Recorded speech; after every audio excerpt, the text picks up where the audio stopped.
Roman Reigns at the Royal Rumble will be facing Randy Orton and AJ Styles and LA Knight. Yeah, in a fatal four-way, which was set up on the New Year's Revolution episode of SmackDown. Welcome to the WrestleTalk Podcast. I'm Pete Quinnell. I'm joined by Sat E. Nyangi. It's Sat E. Day here. Tempest is in Canada until today. He's flying home today. So next week, he'll be back on your screens as usual. But yes, welcome to the WrestleTalk Podcast. If it's your first time here, please subscribe to the channel. Give us a like. Why not? As we're going to review this episode of SmackDown, the New Year's Revolution episode of SmackDown. We're going to start by talking about the main event, because that was the big thing of the show, which was a number one contenders triple threat match between Styles, Orton, and Knight to determine who's going to face Roman Reigns at the Royal Rumble. Now Before you continue. Yes. Happy New Year! I had to get over and done with. You just had it boiling inside of you. It was. It's because, I haven't seen everyone since last year. So Yeah. Happy New Year, guys. So yeah. I have. Twice. Exactly. I haven't. Happy New Year! It's still a new year. It is the 6th of January. You Yeah. can still say that. Okay, sure. Yeah. I think this might be the last day. Once it gets into the second week of January, too far. Really? Yeah. Like maybe tomorrow. And then beyond that, can't say anymore. I'm that guy. If I haven't seen you for a year, I'll go to you. Happy New Year. Merry Christmas, Kwanzaa, birthday, blah, blah, blah. Yeah, I'm that guy. It's me. I'm that guy. The guy that you go, why? I'm like, why not? I haven't seen you in a while, so I got a list of things to catch up on. For you guys, it's just Happy New Year so far. So Happy New Year. Happy New Year. I'm threatening you with it. You better have a Happy New Year. You better have a if Happy you New don't, Year. that's going to get you. Yeah, we're going to give you great content this year, so you better love it. Yeah. Like, subscribe, comment nice, positive things. Yeah, we take criticism as well, sure, wherever, free reign and everything like that is your opinion, whatever. But yeah, enjoy the show, interact. It's going to be lovely. Yeah. Off to Pete. Sorry for interrupting you. You're all good, Sat. We start off with the main event, the triple threat match, which felt pretty like a big deal. Number one contendership match and this was a very good match. Really very much enjoyed this. And at various points in the match, it looked like anybody could have got the win. Like Knight hit the BFT on Orton, but Styles stopped the referee from counting three. Stopped the referee's hand from hitting the mat kind of thing.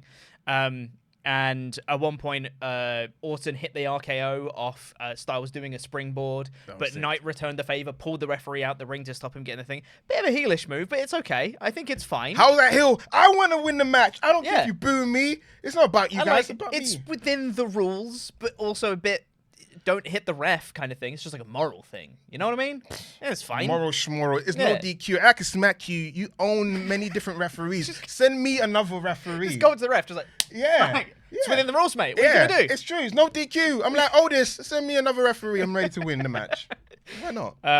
But there was also a point where Styles hit a springboard 450 onto Knight, and it looked like it busted him open hard way. Like he did that 450, and suddenly there was just blood over Knight's face. It's like, ooh, something hit which wasn't supposed to hit there. But it was reaching that next level high gear part of the match when Roman Reigns' music hits, and he comes out, and the Bloodline beat up everybody. They hit a powerbomb on AJ Styles. He does a Superman punch and a spear to LA Knight, and they do the spear and Samoan spike combo to Randy Orton. Nick Aldis was at ringside for this. He was disgusted for this main event, and just as the Bloodline was celebrating, Reigns is like, "We've beaten them all down. We're great. I'm gonna hold up my belt." Nick Aldis off mic just says to Heyman, please tell your tribal chief that at the Royal Rumble it will be a fatal four-way against all three of them. Congratulations to him. Congratulations. Mm-hmm. So, yes. And that's how the show ended. Mm-hmm. The match, thumbs up. Really like the match. Great good combo fun. of guys. Like they worked really well together. Mm-hmm. For people that are saying AJ Styles is washed, watch this match. I think they're washed. That's what I think of you. Yeah, your opinion is washed. Like AJ Styles jeans. I hate AJ Styles trousers. I was going to ask you that question. That is like a topic of debate. I'm like, wait, so John Moxley can wear Steve Blackman pants, but you have issues with AJ Styles wearing jeans. But I understand what you mean, because he does high-flying moves, so you're just worried about him splitting his pants. No, they don't look very good. What you mean? They don't look very good. What's good for the goose It's good for the gander. Whatever that means. I never understand what the gander is and the goose, but I always say it because you know when you're a kid, until you say words, you're like, sure, it sounds plausible because it come out your mouth. But yeah, what's good for the Moxley is good for the Styles. They're not the same. What's good for Dean Ambrose is good for Styles. I don't know if that's true either. Yeah, Dean Ambrose wore jeans because, you know, you did. can say that Moxley with joggers or whatever he wears. I call it Steve Blackman pants because he looked like Steve Blackman. But anyway, yes, not to get off the rails like I usually do, trying to stay within the plan and remit of what we're talking about. I'm with you, man. AJ Styles should wear tights, but I'm all about giving people the freedom to wear what they want. I'm with you. This is off the rails, sir. Back on the rails. It's still within the same match. What's his gear in the match? He's wearing jeans, for goodness sake. And you hate the jeans. I don't like the jeans either, but I said he's allowed to wear jeans if we accept everyone else wearing jeans and basketball shorts. It's a new generation of wrestling, guys. Anyway, the match was great. Yeah, the match was incredible. Now, the finish, I think, has got people talking. And I've seen a lot of people praise what's happened. I might be in the minority here, but I didn't really like it. Because I didn't get why Reigns wanted to beat all of them up. Because if the logic is that he wanted to take everybody out before the Rumbles, then he didn't have a challenger, then he should have murdered them. He should have killed all of them. But what he did was he came out and he hit a powerbomb on AJ Styles. Okay, he hit a Superman punch and a spear on LA Knight, which, like, might win him a match, maybe. Might, but that's a might. It might keep his shoulders down for a 3 count at best. And the Samoan Spike spear combo, like, didn't even pin Jey Uso at Money in the Bank. Like, it's a bunch of finishes. If he was going to, like, try and injure them to take them out, okay. I can understand that logic. If it is, I'm going to come out and hit a finisher on them. He's seen the show. He knows that doesn't work because the general manager just goes, well, it's all of them now. Well done. You've ruined this match, and now I'm going to ruin your life because it's all of them in a multi-man match. Here you go. It's happened so many times. Yes. Roman knows this. We've seen it. We all know it happens. I'm pretty sure it's happened to Roman before. It has. Like probably, he knows this. It felt very, I don't know, stupid of Roman to do it, you know? And I didn't like it. You know what? I agree. But for the benefit of his podcast... There's the but. For the benefit of his podcast, we're going to dig deep into why he did this asinine thing. Okay, here we go. Could it be, number one, as a bully... He was trying to see how far he can push things. Because he knows with Adam Pearce, he can do whatever he wants. This Nick Aldis guy, he thinks he controls my show. Let me see how far he's willing to go. Okay. So the fact you said that he could have murdered them. No, because I'm going to like hit my finishes. I'm going to ruin the main event. What are you going to do now that ruined the main event? And Nick Aldis like, fatal 4-way. And I was like, oh, crap. I think that feels like a very dumb move if that's the case. Come on, if you're deluded, remember the guy's deluded. I know. He lives in this place called Island of Relevancy. I looked up on the map; it does not exist. Oh man, really? Yeah, exactly. I know. Damn. I'm like Island of Relevancy. I can't find it. I was like, is it Epstein Island? Oops. Couldn't find it. Does not exist. It's not the constellations. It's not on the map. It does not exist. So yeah, this guy is delulu, as the words they use today, kids of today. He's delulu. He's delusional. He's trying to see if he can. He's in charge, and this guy said, "I'm in charge." He goes, "No, it's my show. It's my WWE. It's my camera. It's my this. Everyone come to see me." And Nicole is like, "Yeah, but we made you." So I think it's like a game of chess.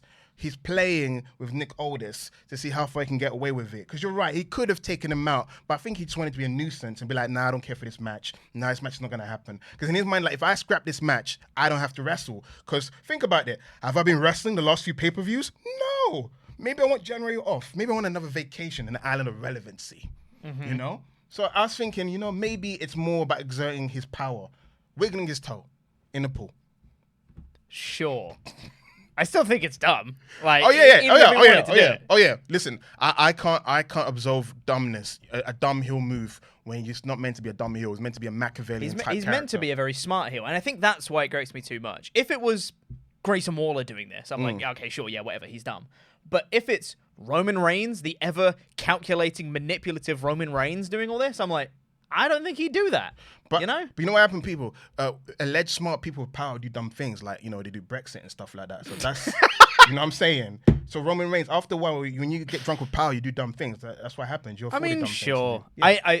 I feel like it's justifying what is a very stupid booking decision. I can't justify it. I'm just throwing out why he would do dumb things. You're kind of like, why did he do a dumb move? I'm like, well, in his mind, he's like, nothing I do is dumb. When you're telling people, when you have someone, he has someone that tells him that he's beautiful all the time. Mm-hmm. You're great. You're my tribal chief. You're the best of all time, you know? And they lied to him. His title reign the past years because of Solo Sikoa, but they wouldn't mention it. We live in a land, he's a bit deluded. I'm saying he's delusional. So when you get someone challenging him, sometimes you're getting challenged, and instead of thinking rationally, he's reactionary. Mm-hmm. He ain't rational, he's reactionary. Yeah. It felt like there wasn't a reason for him to come out for this match. Like it wasn't provoked or anything like that. You know, it wasn't. But I know. No one dissed his family. Apart from The Rock. Exactly. That's the only person. Maybe you can frame it as like he's pissed off at The Rock. Yes. So he just wanted to beat some people up. Yes. Would have been good to have a segment to set that up. Maybe, exactly. I think that's what you hate. You hate the fact that we're filling in the blanks when you should be filling in the blanks. Exactly. Because in your mind, you're like maybe saying, hey, Dwayne, look what I've done. My table, my seat. Yeah, and that's fine. And I think we can put that together if we wanted to, because there was the Heyman promo to mention The Rock. There was the bit at the start of the show where Reigns was laughing at The Rock. And you could probably fill in the blanks and try and connect the dots and be like, okay, maybe this is why. Yes. But I feel like there's like a line. When it comes to storytelling, you need to tell enough so that people rationally will fill in the rest. You don't want to tell 100% of everything because you want some subtext, right? You want some people to be able to fill in a little bit of it. But when you leave too much of it, then it's not enough, you know? And I don't know exactly where that line is. Mm-hmm. This felt like not enough. To put the spotlight back on you. Yes. Don't be a Stone Cold Steve Austin and say like, no, brother, that's not good for me. What would you have done if you're Pete in the writer's room? Like, Pete, we have a main event. It's a triple threat match. We need to somehow make into a fatal four-way. What would you have done? Don't book a triple threat match. Okay, what would you have done? Alternatively, what would you have done? Would you have done a beat the clock challenge or something? So I maybe not beat the clock because I think it's dumb, but something where people had to, I don't know, qualify for it or something along those lines where maybe I know they were just doing a tournament for the United States title, but some sort of qualification tournament type elimination style match or something like that, right? You know? Where you have multiple people in it. We get down to these three at the end of it, and you have either Aldis and Reigns get into like a little thing, so Aldis being spiteful is like, okay, fatal four-way then, idiot. Or something that provokes Aldis to make the match. Something that Reigns does provokes Aldis into the match that isn't ruining a number one contenders match. That sounds convoluted. I think that's where they went with the lazy option. Fatal four-way, triple threat match, interfere, fatal four-way. Mm-hmm. Cool, bye-bye. Maybe do a three-way pin and a triple threat. I don't know. Something creative. That will never, unless you do it, that wouldn't. Like, someone will always lose at the end of it. It's like doing a pin and submission combo. Someone gets submitted. Someone's not gonna lose. I've never seen a three-way loss in my exactly. Viewing. Isn't it new and exciting, Sat? I've just made up a thing. But isn't it new and cool? And look how we're like turning into nuts to actually make sense of it. Nah, the lazy option. Super easy. Check out. Comment below, guys. We're gonna move on from this, but comment below and let us know how you would have booked it, or is the way the match ended fine? Because that's what we're having a debate. Is the finish we saw fine, or should something creative should have happened to get there? Now that I've seen it, I'm like, it sounds long. Just do. I'm going to go with the lazy option. I'm just lazy. Check it. Here's how it works. All right. RKO and LA Knight. Yes. Right? Orton goes for a pin. Yes. Springboard 450 from AJ Styles. Yes. Bang on top of him, right? Yes. Each of them falls off. Mm-hmm. And each of them are on top of each other. Yes. In like a triangle. I know, yeah. And they all pin. Super easy. You're saying that Done. Styles landed on Randy Orton, then he turned around. And then he turned over because he's so spent from the match. Yeah. And then what it showed it's flawless. And what it showed is a spilled like pancake batter. Yeah. And they're all just in like a big triangle. And the ref goes, 1, 2, 3. And the ref is like, 1, 2, 3? All three of them win. What? It's dumb. But making a fatal four-way from a number one contenders match is inherently going to be convoluted, which is why I wouldn't do one. I would make a different way to get to a fatal four-way. If it's like Reigns has disrespected Nick Aldis, and Nick Aldis is like, you won't even get to WrestleMania as the champion. You're not even going to get to The Rock or whatever's pissing you off this week because I'm going to put these guys up against you. But everyone guessed it was either going to be Orton winning or Fatal 4-Way. So in your back of your mind, you knew this finish might be happening. Because they were building to it this way. Because they'd chosen this option. If you didn't choose this option and you had a different way to get there, people wouldn't have predicted it. That's just the way it works. And then they went with the predictable options. We're there. Rumble. Okay. 4-way. Now that I've been shitting on this whole thing that they've been talking about the whole time and the way they booked it, I will say I'm excited for a Fatal 4-Way. You are. I think it's going to be a fun match. Yeah, because remember, he was not upset with the Fatal 4-Way. It's just how we got there. Exactly. I don't like the way it was booked, but I like the fact we're doing a Fatal 4-Way. That's fun. Yes. I would have been happy with Orton versus Reigns. I still think that would have been good, but I'm also happy with the Fatal 4-Way. Also should be good. I'm excited for that. It goes to show you that Orton was going for a long time because he could have been used up a long time ago. Uh-huh. Yeah. It's crazy that feels fresh to have an Orton Reigns feud. It's crazy. And also, another thing I didn't like was that the match just kind of ended. It's a no DQ match, and he hits some finishes. They can't continue. They're probably fine. Yeah, but in Nick Aldis's mind, I don't know how long it's going to take them to get back into his match. It's going to be awkward. It'll be dead air. It'll be like fans just sitting there. Is he? Are they wake? He's stirring a bit. His back looks messed up. I don't know. I guess some like security or something to get the bloodline out of there. Have the match carry on. No, in his mind, you ruined my match, so I'm gonna ruin your night. It's not ruined. Yeah, no. This is being petty. He beat all of them up equally. So everybody's on equal playing field now. Have the match carry on. No, but as far as this concerned, okay. Now get it now. In Aldis's mind, Roman was so eager to be in this match, I might as well make a Fatal 4-Way. Sure. Yeah, you're like, you really want to be in this, don't you? Yeah. Fatal 4-Way. There you go. See? If he'd have said that might not have been as bad. That made you laugh. And I didn't like the fact that it was off mic. There's so many little bits I don't like. The pop that would have been like... Right, like the moment of him being like, I'm going to get you back, Reigns, we don't get to see. Because that's just going to be off camera now. That's going to be between weeks. But that's his style. Look how he debuted. Nick Aldis, guys. Yeah. No music, nothing. So he's understated. But now I realize... Nick Aldis is becoming my favorite authority figure since Mick Foley. Because I was thinking who stood up to people. Initially I said Eric Bischoff in terms of general management. In terms of authority figure, he might get to the Mick Foley level. The original Mick Foley run as commissioner. That was a good run. But despite all of my things that I didn't like about this, Fatal 4-Way at the Rumble should be great. And I'm excited for it. I at least think it's going to be a different style of match than we're used to for a Reigns title defense. And that makes me excited because we've kind of got the Reigns formula for a while. Yes. We've had triple threat matches as well. Yeah. But a Fatal 4-Way is new. And I think that these three guys in this match worked really well together. So when you add a Reigns to the mix, I think it should make for a really interesting cocktail at Royal Rumble. So I'm excited for it. I didn't like how we got there, but I'm very excited for the match, which is always a good thing. So that's a thumbs up. Yeah, I don't think I have anything else to say about the main event. I think it was really good. The match itself was real good. We spent adequate amount of time on this. Indeed, we have. We did. So let's do the rest of the show now, shall we? The New Year's Revolution show of SmackDown, which started with a recap of Rock's return on Monday. And Reigns was asked about, any comments on The Rock? And he just laughs and walks off. Not taking him seriously. They're saving that initial... He doesn't want to verbalize his name until he sees him. It's that money. That first promo is what everyone is like bubbling for. After you have it, you'll be like, yeah. I think the match is going to be kind of ass when they have it. Listen, they're gonna do elbow and was a collar and elbow tie up, and the Rock might pull a peck. Dude's doing that. God, I hope not. It's 10 years after he tore everything. You know what I'm saying? He's now older and he's even more jacked than before. It's 11 years. It was Mania 29. He gets bigger every 10 years. Yeah. So please, if you leave it longer, he might become an actual Rock. Yeah, immobile, moving. We started off the wrestling on this show with the finals of the US title tournament of Kevin Owens versus Santos Escobar. We had Logan Paul on commentary for this one. And I thought this match was pretty good. I quite liked it. KO won clean in the end. These guys pulled out a couple of their bigger moves that they got in their arsenal. Really nice rolling senton from the middle rope from KO, which was really cool. I hadn't seen that in a while.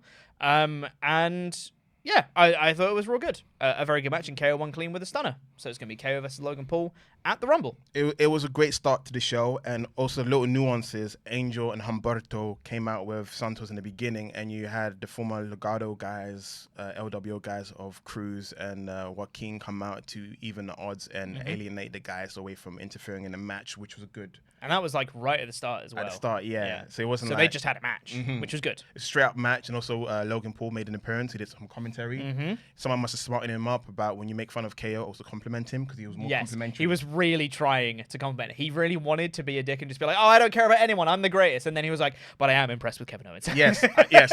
I think either Kevin Owens himself or someone went to him, "Hey, you know, the more you crap on someone, like, you know, is that theory about when you crap on someone so much when you beat them, it means nothing, but when you you know, talk about their good qualities, it makes them look great. It makes you look great by beating someone that is great." Yeah. Yes. I did enjoy that. He started off doing that crapping on everybody gimmick, which I was gonna be annoyed about. But he changed tech really quick, where I think it might have been Corey asked him, just about, you know, you've been watching this US title tournament. Who have you been impressed by? And he goes, "Oh, absolutely no one, because I'm here and nobody can even come close to me." And I was like, "Oh God, we're gonna have this for the whole match. That's not great."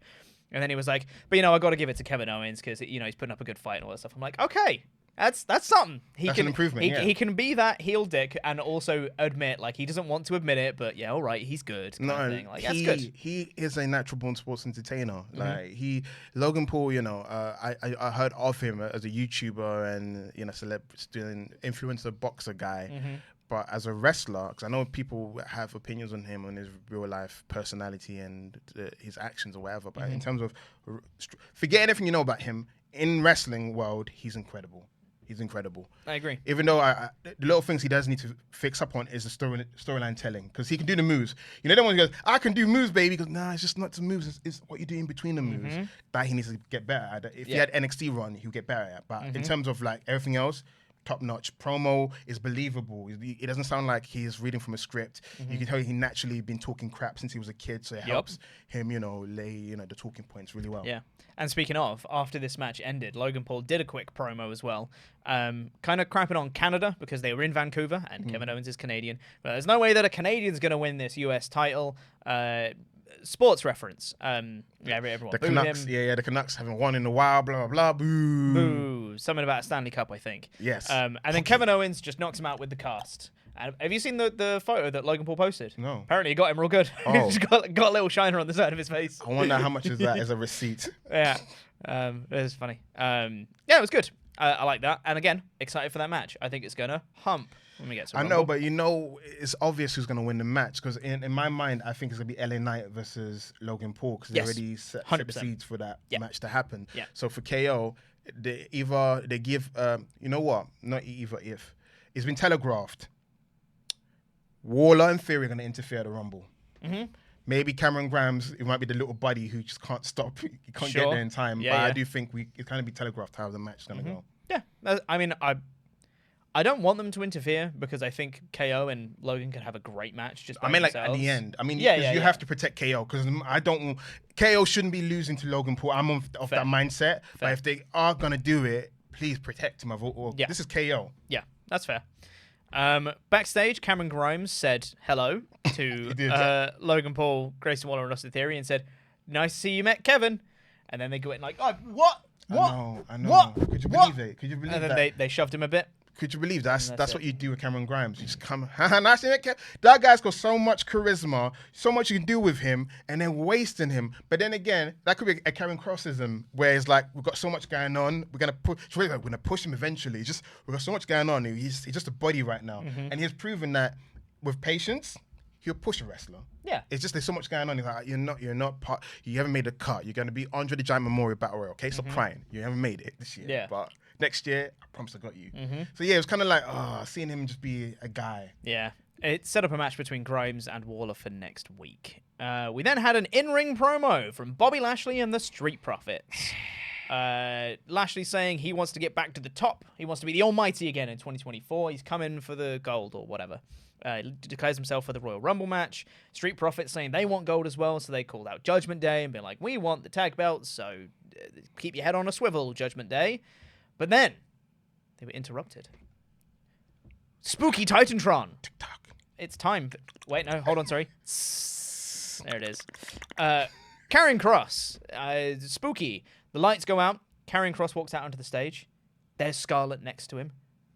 And then there's Paul Ellering. What? And then in the ring, AOP swarm the three of them.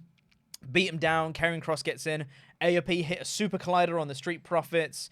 Karrion Kross hits his weird convoluted finisher onto Bobby Lashley. And then he stands tall. So now we have a new faction. The Karrion Kross faction. What are your thoughts, Sat? Paul Ellering's face the whole time was like this. Just in case you think, what am I doing? Watch the show. Paul Ellering was like this the whole way through.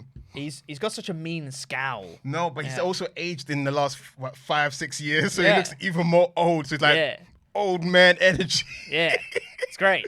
Thoughts on this? So, as people who watch the SmackDown podcast know, I've been a Karrion Kross apologist for a while.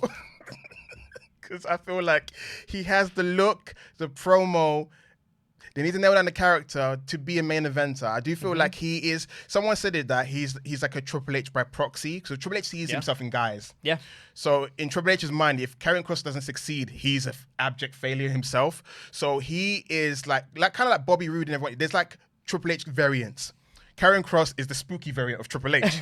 Okay. Yes. So Triple H sees himself in him. Even like how he comes across in interview, very professional. Like he's very much is like a Triple H minded kind of guy. He gets things. Anyway, so he wants to push him as a main eventer because if he doesn't, he's a failure. Triple H talking is a failure. And also, there've been too many stop-start pushes with Karrion Kross to the point where they've retconned all his losses as a part of a grander plan to get where he is. It's a smart way of wiping out his losses and making it mean something. It's kind of like when The Fiend said that he sacrificed himself for the Universal title against Goldberg, by sidetracking to another conversation. But with Karrion Kross, I think this version of him can actually work because the simple fact is factions or group are in WWE at the moment, thanks to AEW influence and New Japan influence. We got groups splintered all over the show. And we've tried Karrion Kross by himself with Scarlett for like 2 years. It hasn't really worked out. AOP, for the people that followed NXT and the last few years pre-pandemic Raw, they're great. They're a great host tag team. They're a throwback to back in the days when you used to have big tag team throwing people around the ring. Paul Ellering is a good promo. He's also can speak a little mumbo jumbo as well, so be on the lookout for that.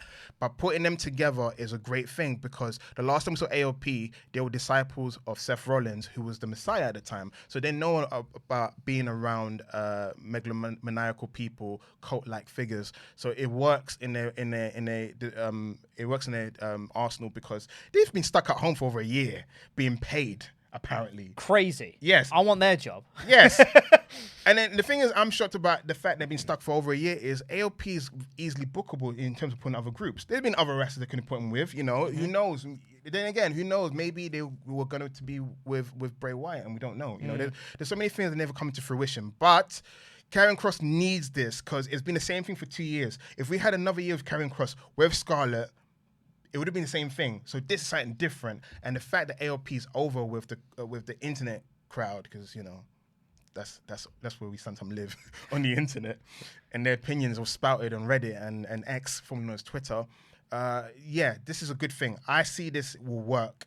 Of all the versions of Karrion Kross we had so far on the main roster, this may be the most successful one. I quietly agree in that I think that this could be one of the things that works the most out of Karrion Kross. I think that bar is incredibly low because I don't think anything has worked so far on the main roster, pretty much at all for Karrion Kross. I do think this version could be something that elevates it past that bar. Whether it actually becomes successful, I don't know. Because for me, I like the look of them. I think they're fun together. It's exciting. I'm into it. Does it solve the problem of Karrion Kross not connecting to a crowd when the bell rings, though? Because to me, no. No, but they did the one thing they haven't done with him before, which have him look like a threat. Because the issue we've had with Karrion Kross is he looks the part, but they haven't booked him as a part. They booked him as a geek. This is the first time he took up Bobby Lashley. He wasn't allowed to take up Bobby Lashley last year. He lost against Lashley during the United States tournament qualifiers. So this is a different presentation. I think the more he beats up people, the more people buy into it. And also have to remember, Judgment Day is a great example of putting together guys that were floundering by themselves together looking powerful. I mean, Damian Priest wouldn't be Money in the Bank winner if it wasn't for Judgment Day. JD McDonough had an interesting gimmick in NXT. Could have thrived by himself. Actually, he's worse off being in Judgment Day. That's my opinion, because he actually a geek in Judgment Day. He was a sociopath in ice baths and talking about anatomy in NXT. That's the guy we had before, and now look, Funko head. That's what he's known as. You know what I'm saying? He's more of a geek than Dominic. That's bad for you. Yeah. Truth is more successful. Truth is the most popular character, and he's nothing in the group, JD. But what I'm trying to say is, you put people in a group, you give them a clear directive, it'll get over. And I think this group can get over. This group may get a name before Bobby Lashley and Street Profits get their names. I think so, yeah. And it wouldn't surprise me, because Karrion Kross got new merch on this one. They said the final prayer on it, which I wouldn't be surprised if that ends up being the faction's name. It sounds like a great finisher. I don't know if I'll put it as a group name, because you got Authors of Pain and Karrion Kross. And what's the name you come up with? The Final Prayer.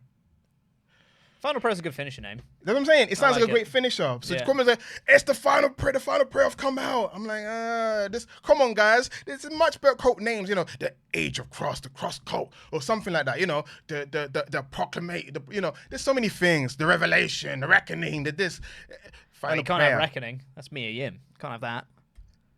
Yes, you can. Yes, you can. That's how you make it. That's how you make people forget that's the name. The Reckoning are here. Yeah. It's the final prayer. It's like a song. That Reckoning was also the name of Damon Priest's finisher. Bingo, exactly. You can regurgitate that and put in other things. Come on. It's the final prayer here. All right, cool. The Ministry of something. The Ministry of Destruction. Something. But you like the final prayer? I like it. Final prayer did well last week. They beat, you know what I'm saying? Final prayer and Judgment Day. Oh, what a fight. Final prayer versus Evolution. Final prayer versus The Shield. Yeah. Okay. I dig it. You dig it? Yeah. See, he's on the bandwagon. I'm usually the first one on the bandwagon, but I'm struggling with this. Oh, I like my favorite team of all time, Final Prayer. Yeah. What's wrong with that? Because that's not the name of a group. That's a thing you do. Like I don't get it. I'm doing the Final Prayer right now for them to get a better name. Please give a better name, please. It's my final prayer on this subject, please. Yes. Moving on. Yes. We then had a women's title match of Io Sky versus Michin. Michin's still with Gallows and Anderson, not AJ Styles. But this match, I thought, was pretty good. I think the crowd did not care initially, but as the match went on, they got a little bit more into it. There's a couple of spots where they popped Big Four. There was a bridging German on the hardest part of the ring, the apron, which looked great because Io Sky is incredible. And also, Michin did a second rope Styles clash. Why not? Which was rad. I popped massively for that one. That was really cool. But not long after that, Michin went for a dive. Io just got out of the way. Samoa Joe approves of that spot. So Michin just had a rough landing on the mat. Gets her in, knees, does a moonsault, and Io gets the win. Very nice match, I thought. Yeah. Good stuff. Yes. Oh, that's pretty much it. I don't have any more thoughts. It was a really good match. I thought I was cutting them off, but I was gonna say that we don't see Michin wrestle often. Apparently, she wrestled a handful of times last year. So I think that's part of the reason why fans didn't really connect, because they haven't really seen her. She's like, they don't have a reason to care about her. They're like, just yet. That's the backstage lady. That's the lady that slapped Jimmy Uso. That's the point of reference. That's the woman that hugged AJ Styles. That's the OC girl. So there wasn't much to. That shows you that she wasn't booked properly last year. But this year, already she's having the best year of her life. She had a great performance against Io Sky, who's considered one of the best in-ring performers. She was able to hang, and she did some incredible moves. So hoping moving forward, they continue the momentum of allowing Michin to become a featured wrestler on the show. So I'm happy that she was given this opportunity. She made the most of it. Hopefully more great things come out of it. She's lumbered with a couple of guys that's happy, making money, eating catering. That's a dream job of mine. Just making money, just doing nothing. It's a huge dream of mine. I really want that job. I really do, because I can never diss it. And by the way, they're not in creative. They do stuff. They gave it to them, but they're just there like, all right, you got nothing for us? Cool, chill catering. But I do think Anderson and Gallows, all they have to do is turn heel and be with AJ, and boom, done. Yeah. That is like the magic serum to fix the OC. Just turn him heel. Yeah. They're always best at heel anyway. Yeah, absolutely. Paul Heyman then cut a promo backstage saying there's only two ways to go viral: date Taylor Swift and call out Roman Reigns. And he's saying that's all Rock's trying to do. He's just trying to find a shortcut to get back into the headlines again. He just wants to use Roman's name. That's true. Which kind of correct. And then he was also cutting a promo on LA Knight and Orton and AJ Styles, just saying everyone just wants to use Roman Reigns' name. Nobody's going to be the head of the table, etc. It's a typically great Heyman promo. It was the best Heyman promo in a while because he gets to that point where he has a gimmick and he relies on his shtick a bit too much and becomes a bit grating. It was the first time he actually went outside the box and cut a compelling promo. He name dropped people like Cena, Lesnar, and Punk as people that have been trying to use Roman Reigns' name for clout. So I appreciate him doing something outside the bubble because I've been kind of dreading. Because me and you've been talking about the potential Roman Reigns and Rock feud where both of these guys won't turn up for their said feud. And Paul Heyman has to carry it through himself. Yeah. And I was dreading it because Paul Heyman can get a bit, shrieky and do the same one note enunciation of phrases. And, he relies on his bag of tricks with too much. But this is the first time I'm like, all right, this feels like a Paul Heyman, the human being, not Paul Heyman, the character, cutting a promo. So I appreciated that because he got it in him. It came to a point where I started thinking, I don't know if you have it in you anymore, Paul, because you got the same bag. You see, he cuts the same promo all the time, like copy and paste. So I'm happy they did something different. Yeah. Yes. I agree. If they do end up doing the Roman Rock feud and neither of them are there, each of them will have their proxies. So Roman will have Paul Heyman and Rock will have Pat McAfee. And it will just be Paul Heyman and Pat McAfee going back and forth. I wouldn't mind it if McAfee is going to be if not, because I assumed it would be like Paul Heyman goes, I'm going to carry this feud by myself every week, do a promo. Yeah, I just don't want that to happen. It'll be alright because the week before WrestleMania we'll get Paul Heyman versus Pat McAfee in a match. It'll be great. Paul Heyman dusting off his trackies once again. Yeah. We then had a backstage promo with Damage Control celebrating EO's win. Bayley keeps talking about her plan all the time and saying, yeah, we're sticking to the plan. The next part of my plan is to have the Kabuki Warriors win the tag gold. Then after that, we can stick with my plan where I win the Rumble and I'm going to take the title off of Rhea Ripley. That sounds really exciting and fun. But then they get interrupted by Bianca Belair and she says, I mean, you're not winning the Rumble because I'm entering the Rumble. So obviously I'm going to win. So I'm looking forward to KODing you out the ring and stuff like that, which is quite good.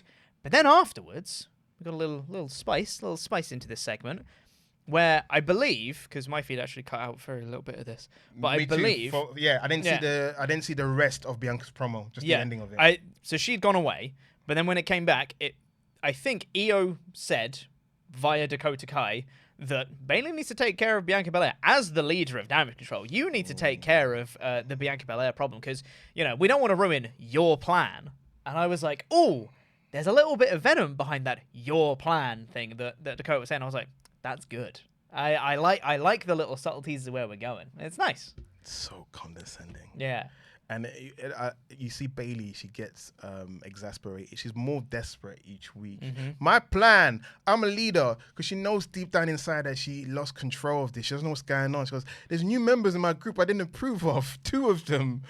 And they all speak the same language and I can't hear it. And my other friend seems to know more than I do. And I'm just a bit worried about this. So she is like fighting so hard to appear like a competent leader, but she doesn't know that she already lost the vote of confidence. Yeah. And then we've got a Bayley-Bianca match next week. I'm curious about what's going to happen in that one. Although she will never be Hugger Bayley, I do like the fact that her hair's in different bunches. It's nice. It can never be one bunches because she's not that character anymore, but she's got different. Her hair's grown. She no longer has the carrot in her hair. I knew she's growing out her hair, but yeah, I like what she's doing with her hair. Yeah. She's good. She's giving me a very big Tracy Flick energy. If you've seen the film Election, you know what I'm talking about. You ever seen the film Election? Nope. You haven't? No. It's Reese Witherspoon and Ferris Bueller. I forgot his name. Ferris Bueller has a real name. I'm sure he does. He does, but it's easy to say Ferris Bueller. Ferris Bueller is the teacher, and Reese Witherspoon is a student. She wants to win student president. So it's an election. It's got Chris Pine in it from American Pie. It's I know really who good. Chris Pine is. Chris Pine, who plays Chris Pine. Oz Striker. He's Oz Striker. He's Oz Striker in American Pie. Is it Chris Pine? There's so many Chris's. Is Chris Pine in Star Wars or Star Trek? Chris Pine's in Star Trek. Yes. Oh, that's the wrong Chris. No, it's the jock guy from American Pie. His name's Chris something, but I guess it's not Chris Pine. But he plays Oz. Chris Hemsworth. No, he plays Chris Oz. Evans. No, he plays Oz. He plays Oz. I can go on my phone right now and find his name, but I can't be bothered. You Google his name and you put it in the comment section and laugh at me. Anyway, Pretty Deadly had a tag match next. He did. Against Butch and a mystery partner who turned out to be Tyler Bate. Which me, personally, yay. Big fan of this move. How many years has he been down there? Hold on. Let me do it. Hold on. That's all you get. He's been main roster ready since 2017. Come on, guys. But it's fine. It's only 7 years too late. I want to find out, has he beaten Eric Escobar, briefly Vicky Guerrero's boyfriend? Because you're thinking, who's Eric Escobar? You're like, it's not Santos. Eric Escobar, who was in developmental in OVW, obviously FCW. He was basically in development for a long time, and I think he had a record for the longest stint in developmental for ages. Yeah. But the reason why Tyler Bates doesn't seem as bad because he started off really young. Yeah. But like you said, he's been ready. But I want to know who's longer, Eric Escobar or Tyler Bate? Who spent the most time in developmental? I mean, Bate was there since when he first won the NXT UK belt. I'm pretty sure it was 2016. Mm-hmm. That's a long time. That's a long time. That's nearly 8 years. Probably 8 years. Yeah. Nearly. It's long. It's a long time. That's a long time. But anyway, Tyler Bates on the main roster. Yay. That made me happy personally.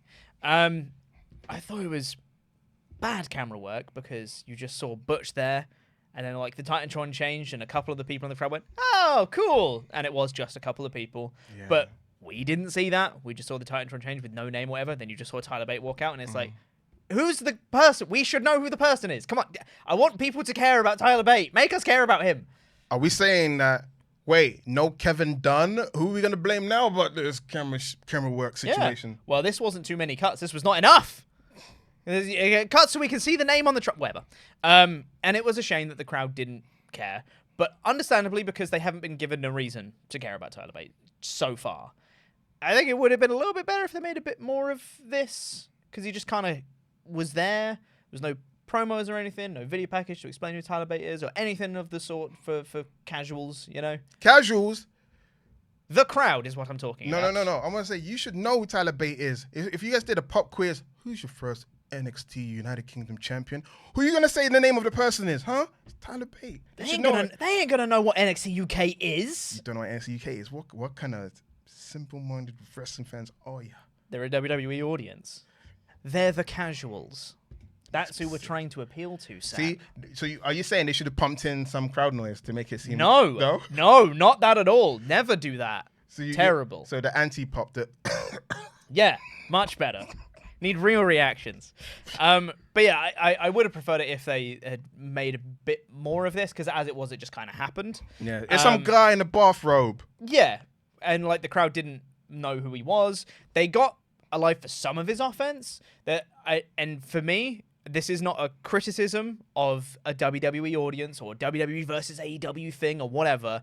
I just find it very interesting that you have this sequence at the start where Tyler Bate's doing this like chain wrestling sequence at the start and the crowd are like, okay. He does an airplane spin and they go, hey, a thing! And it's like, okay, sure. I know. Airplane spin. That worked in the great granddad's era of wrestling. Yeah. It still works to today. It's wild. It is. Because I was going to say, massive upgrade for a tag partner for Butch. I'm actually excited about him being a tag team wrestler again. Yeah. Before I was like, get him out of a tag team if Abyss stays in. The tag team Abyss is in. But you found a tag team partner complements him. That tag match was good.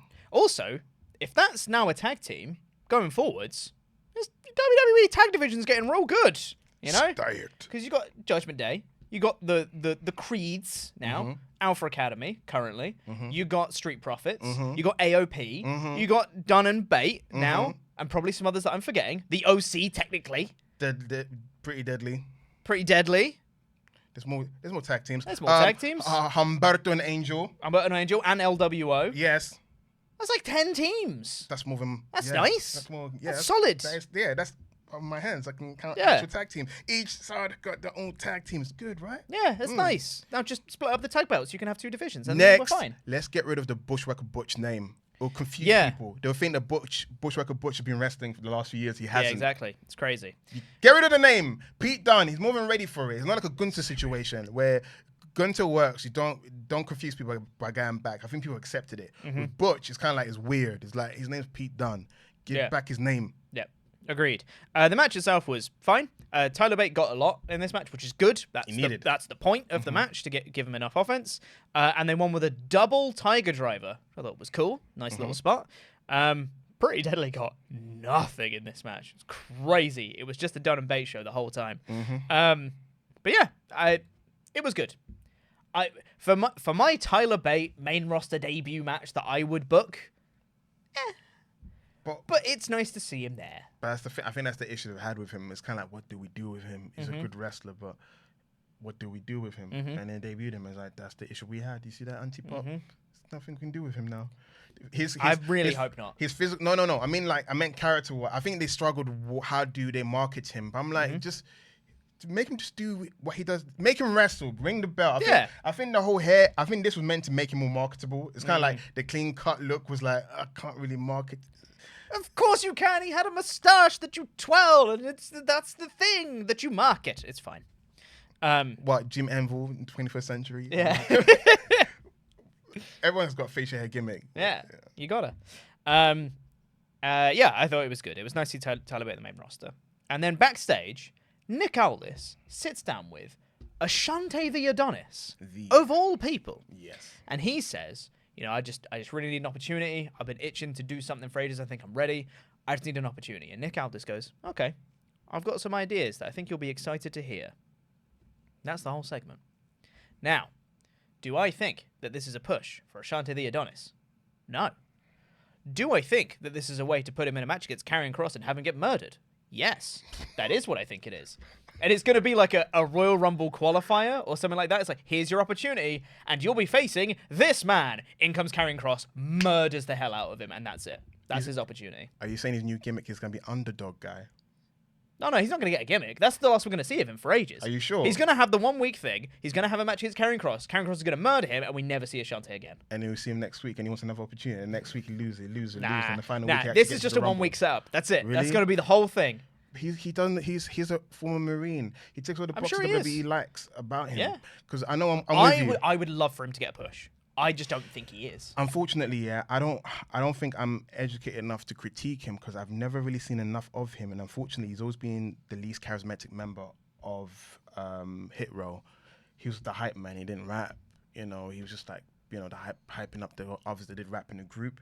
So when you do tier list of people you liked in Hit Row, unfortunately, for me, he was the least interesting one. You had Swerve, Top Dollar, B-Fab, and then you had Ashante the Adonis. He did some decent moves in the ring and stuff like that, but he never really stood out, if that makes sense. But now he's by himself. Guys like that, when you put him in a group, you kind of like cover up the fact that he's not the most charismatic. Maybe he's been held back. Maybe he's got more charisma than I know. So I'm going to do the whole wait and see thing. So I can't really compliment. Based on what I've seen of him in the past, it's kind of like, I don't know, man. I'm going to hold off from commenting until I see what happens in the ring and what he can do. But it's very earnest, though. He cut a very earnest promo. It almost looked like a high school film going to the coach. Coach, I just want to get on the team. And then the coach is like, I see potential in you. I don't feel sorry for you. Yeah. But Nick did good. Nick looked like a boss in that scene. I was like, go on, Nick. Yeah. I buy him as GM. He's great. He's great. Yeah, I'm curious to see what that is. If it's a push, I will metaphorically eat my hat. I don't think it is. There's my prediction. And then we had the main event that we've already spoken about. Yes, we have. Overall, I don't think that this show lived up to the New Year's Revolution billing of it. What? I think that the day one Raw, I was like, came out of that like, damn, that was a really notable, great episode of Raw. This one I came out of SmackDown, I was like, that was fine. What do you mean? One show had The Rock and the other one didn't. That's not fair. Well, I mean, like, the big stuff that happened on the show was Tyler Bates' debut, which was, me personally, I'm very happy that he's there, but it was understated, and I think could have been done a little bit better. It was the AOP debut, which I thought was good, but I'm still a bit like, is Karrion Kross reboot project number 4 going to work? Dunno. And then there was like the finish of the main event. I was like, you know, I had some questions about the whole thing. There was nothing where I was like, amazing, great, love that. Understood. Yeah. You know what I mean? Yeah, I know I what came you away mean. from being like, that was fine. That's a work in progress. Yeah. Which, I don't know if you should be billing New Year's Revolution if it's not going to be a great show. You know what I mean? One show had day one. We have to give him something. That's what someone's thinking. Like, gosh, Pete, we had a name in the factory and it fit the bill. Gosh, man. You know, that was like, it's the new year. Give me time. I'm a slow burner. I'm gonna get there. But yeah, I know what you mean. What you everything you said is valid. I got no opposing views on that. You're right. They could have done more. They could have made it more to stand out. But in their mind, they're doing little chess pieces. They've put in little seeds that's gonna grow throughout the year. And when we look back on that SmackDown, it will be more pivotal down the line. At the moment, like, huh? But down the line, you'll be like, oh, that was the start of something. Mm-hmm. It was. Yeah. That's fair. Yes. Let's do some Patreon shout-outs before we get out of here. We got to say thank you to some very special people. Those are our pledge hammers over on our Patreon page. Thank you so much for being a supporter on our Patreon page. If you haven't visited our page yet, you should. Patreon.com/WrestleTalk. Loads of exclusive content over there, early access for stuff, and if you pledge at the $25 or above tier, you get your own custom wrestling nickname, and it gets read out on a show, much like this one. So thank you to the British Bulldog, Philip Boy J. Smith Jr. He can last. He can last, Sean, for longer than you in the ring. Starbucks, Stephen Costa. Shield Maiden, the Zonice. $100 Man, C.D. Horver. He ran, Aaron Hannaran. He brings the fear, Amir Jones. Alex now. That's a great name. Andrew Gifford, the Big Red Dog. Keeper of the Mask, Mystery, Angie. The Shrockmaster, Austin Schrock. I'm afraid he's got some bad news. It's bad news. Bob the Ninja Goldfish. Great name. Love it. Thank you so much, all of our wonderful pledge channels on our Patreon page. Patreon.com/WrestleTalk if you would like to join today. That, I believe, Sat, is the show. It's the show, guys. Welcome back to the audience. Welcome back. We weren't here. They haven't been off. We have.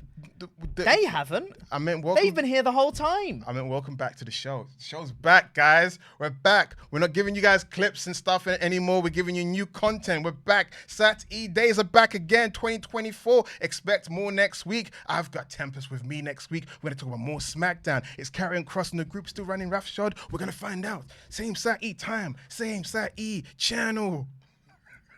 Well, I can't do a better outro than that. So, yeah, that's the show. Thank you guys so much for watching. We'll be back next week. Sat will be back with Tempest. Tempest is back next week. Thank you for coming, though. Of I course. appreciate you doing As that. always. He doesn't do Saturdays anymore, so this is a big ask, man. This guy's busy, man. You know what I'm saying? He's busy. But we're going to have loads more content in the week as well. On Monday, we're going to have the Collision review. Tuesday, we've got Raw. Thursday, we've got Dynamite. And Saturday, we're going to have SmackDown. So much content. So subscribe for all of that. Like the video. Why not? Thank you guys for watching. I've been Pete Quinnell. I've been joined by Sat Niangi. And we'll see you guys soon. Jam that jam. Jam.